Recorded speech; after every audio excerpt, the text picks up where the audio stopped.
Te luai și unde ăla? Nu vrei să nu mai simt. Dar i-au mai rămas sau?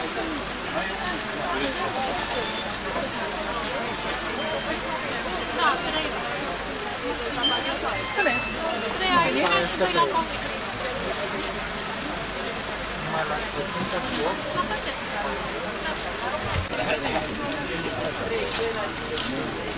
Te duci pe când faci generator. Doamna Gabi, 6 lei? Doamna Gabi?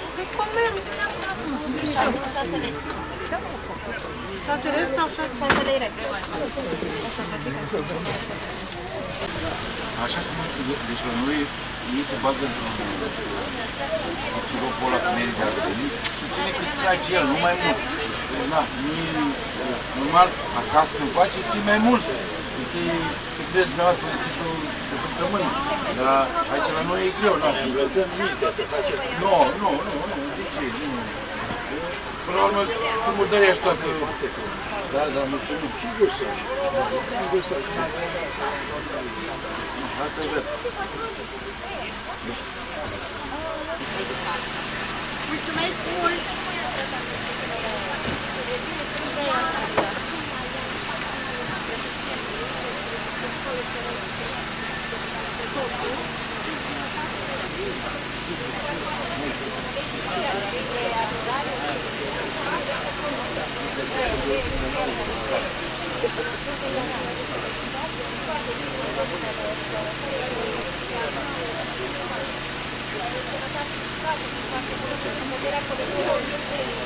Aici sau la Paul?